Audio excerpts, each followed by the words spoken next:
How to start the portable silent generator set.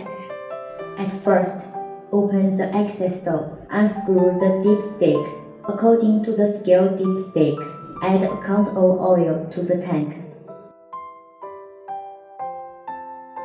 After that, screw the dipstick and close the access door.